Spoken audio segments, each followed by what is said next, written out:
Hello. On tonight's show, our chat box with Sam, we have Jason London. Hello, Jason. Hello, my love. How are you doing, my darling? I'm doing everything I can to make her blush. I am blushing. Can I edit this bit out? So I have a few. No. No editing. No editing allowed. I'll leave it in for the laugh. First, let's let the audience know that I'm in a motel in Perdido Key. My girl and I are taking a little vacation, like to chill on the beach for a few weeks. So we're in like this like cheesy as a little cheap motel, but it's really fucking like 70s and cool. So that's why it looks the way that it does right now. So sorry. It's okay, and I'm sure Rebecca doesn't mind either. So the first question I have to ask, Jason, if you were to encourage the younger generation, what would it be and why?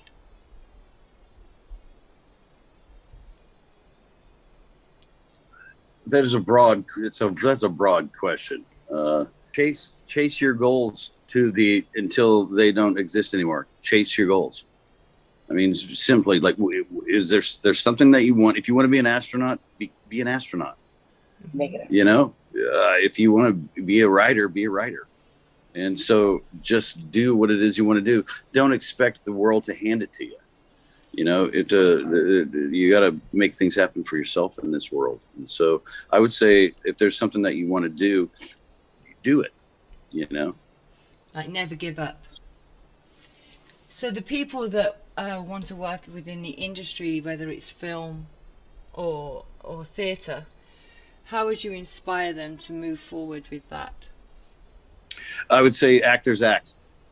And so what you do is you do it in any way that you can. You can also, we all have these amazing things called iPhones, cell phones now, that you can make your own product. If it's a character or a story that you want to tell, or a character that you want to play that nobody's going to cast you, but you can do it by yourself for $0, then frickin' do it.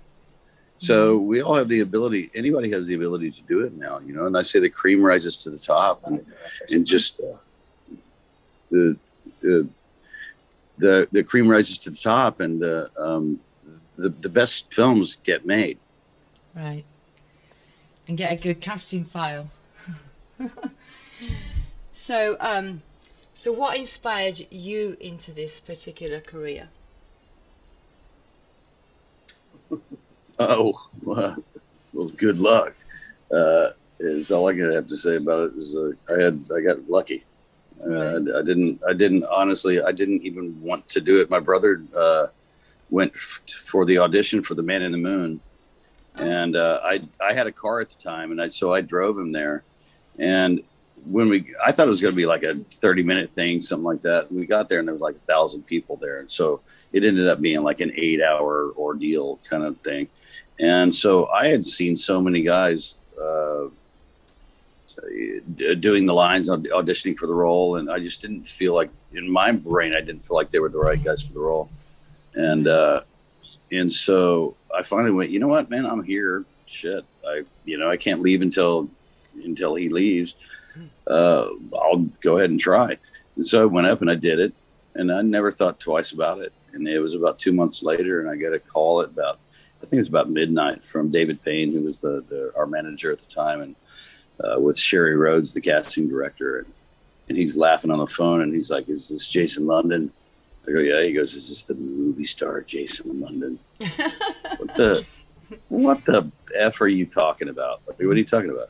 He goes, "You got the role. You got the part." Oh, that's and so awesome. I got to be in Reese Witherspoon's first movie. I got to be her first kiss ever. Oh, really? And you can look it up. She even said it in Vanity Fair. So I believe you. No, she was just wonderful, and got to work with Sam Waterston and Tess Harper and Emily Warfield, and and also the wonderful, and let me say, rest in peace, He just passed away a few days ago. The wonderful, wonderful Ernie Lively. And I know you would have to look him up to know who he is, but as soon as you see his face, you know who he is. But he's the father of Blake Lively. Oh. He's the father of Jason Lively and Robin Lively, and a couple of other kiddos. Yeah. And but he was in my first movie ever, and he just passed away a few days ago. So I'd like to give a big old kiss out to the family for that. We will definitely, when we post your video interview, we will definitely hashtag his name and give him a tribute. Please do. Ernie Lively. Yeah. I will. And also when you look him up, like if you can find a couple of little clips, films, to throw in there on it. Okay. Something like that. He's been a character actor for 50 years, And so it wasn't apparently. I talked to Jason, his son, yesterday, who was the second Rusty in the Christmas vacation. He was in National Lampoon's European Vacation. That was Chevy Chase, right? Yes. And Beverly D'Angelo. Oh, she was on a podcast with Craig Bierko. That's the first person I interviewed, was because I was on. She's married to Al Pacino. She's lovely, yeah. Yeah. It's just a wonderful family, and I was just so blessed to get to know them. The one professional play that I ever did, I did with Robin, his daughter, I've known Blake, who's married to Ryan Reynolds, for those poor saps. I've known her since she was in diapers, and so it's so crazy to watch her grow up and see her marry my favorite superhero. Oh, it's just such a wonderful family. They've been a part of my life. I'm sorry you lost a friend. I'm very sorry. Yeah. I wish I would have known, because I've been down in Mississippi for 5 years, and so I didn't know that he was ill, actually. Yeah. So to me it came as a bit of a shock, because he was only like mid-70s or something like that. So I feel like that's young. Time is so precious, because we don't know. We know when we're coming in, but we don't know when we're leaving. Yeah. So we have to make the best of it. Yeah. Yes. Yeah. Exactly. Has music influenced your life, and in what way? Well, I've been playing pretty much any string instrument I can get my hands on since I was 10 years old. So I've been writing songs and singing for a long time, and I'm about to start recording for the first time ever, and I'm terrified. But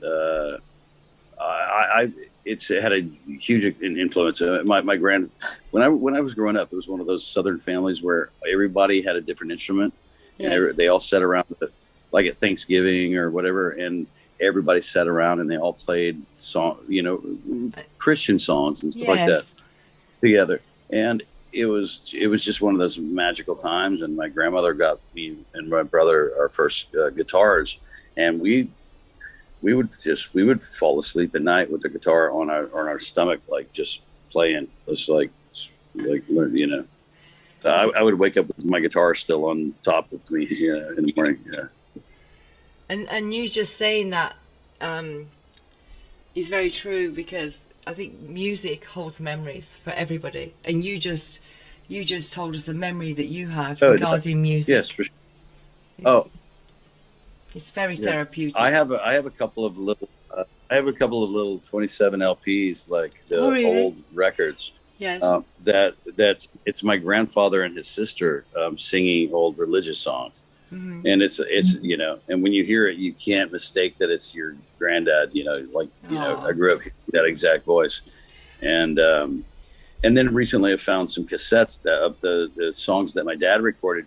Jeremy actually paid for Dad to do like a recording session of like 6 of his songs or whatever. Mm-hmm. And I recently found the cassettes, and I have a cassette player. Oh wow! And I put it in, and I was just on the floor, I couldn't believe that I found it. That's awesome. It's priceless. After all these years, I got to hear it again. Yeah. Oh, I remember the 80s. We all had cassette players. And what about your music that you're about to do? Can you tell us anything more about that? the music? I mean, recording? I don't have a guitar here to play anything for you. So other than that, it's just some stuff that I've been working on for a while, and I have friends that really believe in it. And I honestly, for me, the music side of things has always been sort of a respite for me. So I never thought about like performing in front of people or anything like that. I write my songs, and I love to play for my friends and things like that, but I never thought about doing it like as an album or anything. And apparently my butt is getting kicked right now that I have to do it. So apparently they're good enough to try to throw them down, and let's try to make something with it. So yeah. And as you said, follow your dreams, follow your gut instinct. If you want to do something, I know it's nerve-wracking, but just do it, and you never know, yeah, because I don't care. Yeah, like, right. My friends love my songs, and the people that hear them, they love them, but I'm never looked into making a profit on it. That would be dope if I did, but I've never really. I'm maybe too lazy. I don't know. But I wouldn't say that. That's one thing I would not call you. I write. It's one of those artistic things that I do for myself rather than for other people. Because everything else I do artistically is for other people.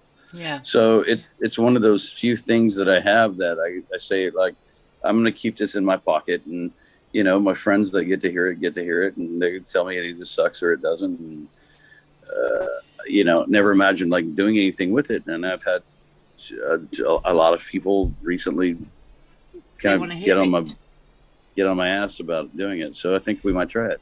Yes, you should. I think you definitely should, because it's it'd be fun. What have you got to lose? Nothing. You said it perfectly. I got nothing to lose. Exactly. I mean, everybody loves music. It's in our soul. So and we're gonna, and I'm gonna be writing stuff for Blackwater. Oh, really? I'm gonna, we're already working on some little ditties. Good. So we're gonna be real integral about being a part of the Blackwater Blues. I did like the intro with Clay Hughes. I thought that was a very good song on the pilot presentation that you played at Pensacola. I thought it was a great tune. The Clay did? Oh, man. Just haunting. Blackwater Blues. Blackwater. Blackwater. Exactly. It was great, wasn't it? It was very haunting. I thought it had a haunting sound. Oh, no, that's what I loved about it. See, it was perfect. Yes. I had actually another song that I wanted instead. But as soon as I heard Clay's song, I went, it's done. Without a doubt. We'll use the other, which means that we have the other one in our pocket. We get to use the other one. Oh, perfect. Nick Flagstar wrote a sick song that we're going to use. Yeah, so Nick Flagstar's he's got some good love coming up. Oh, awesome. Well, out of all the charities that are out there, which one would you advocate for, and why? The Ronald McDonald House, without even a question. My nephew was born with a disease called TARS syndrome, and which meant that his blood didn't produce platelets, and had to have a full, what this kid went through every month just growing up was unbelievable. He was born without the radius on both arms. He was born without kneecaps. Oh no. And then when he was 7 months old, he was in the car with my sister, and she was killed in a car wreck with him in the car with her. And so this kid already had a shit ton of stuff like thrown at him already. Oh my gosh. And then his mother gets killed. And so we're all like, as a family, we're like, why? We don't know what we're doing right now. And I will say this: the kid just turned 30 years old. He's doing good. He's a pain in the ass, but he's doing good. Is it? I'm so sorry about your sister, Jason. No, that's awful. What do you do? No. So 3 years later, my brother, the other young one, was killed in a car wreck. Oh my gosh! In 3 years, the two young ones were killed in car wrecks. It's crazy. Oh, that's just tragic. Great.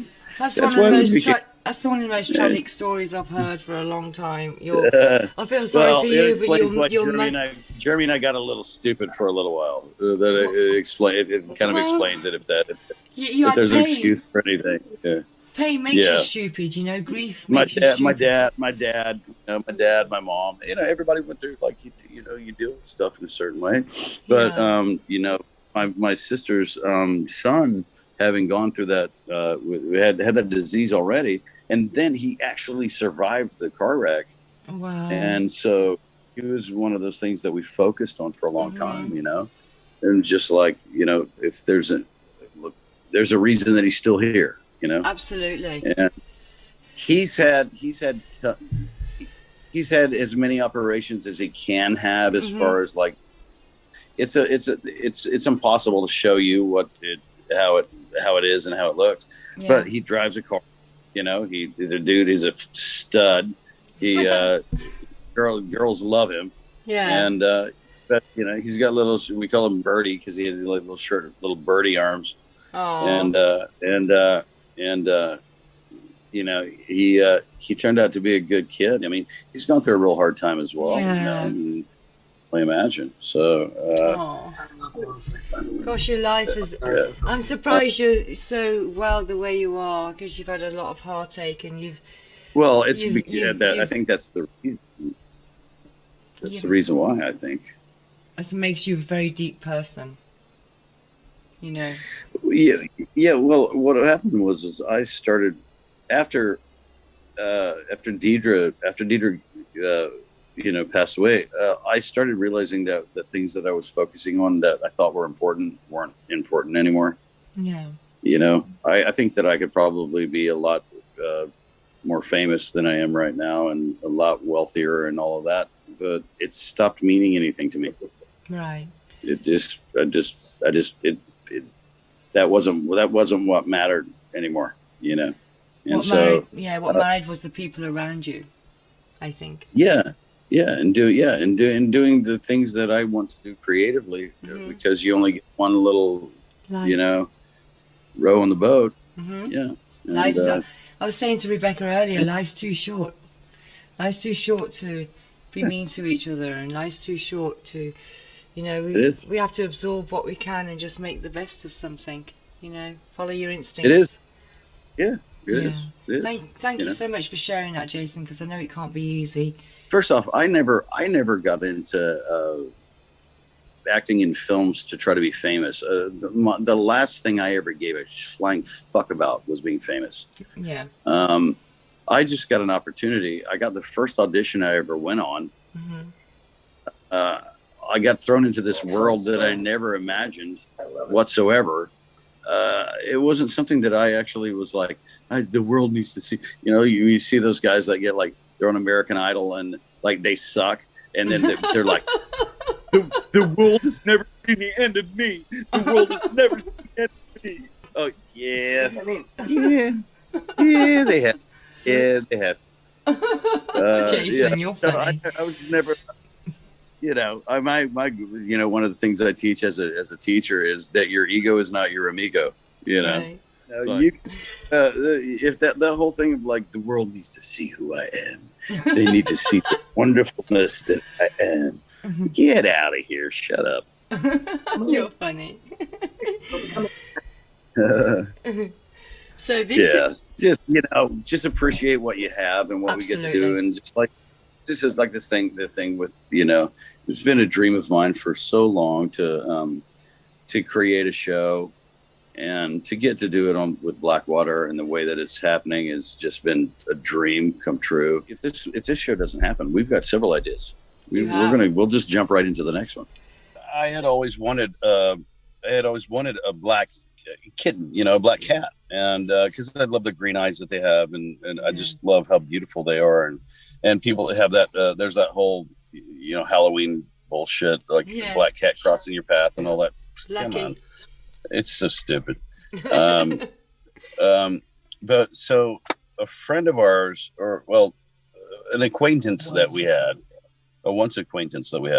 she had a litter of kittens.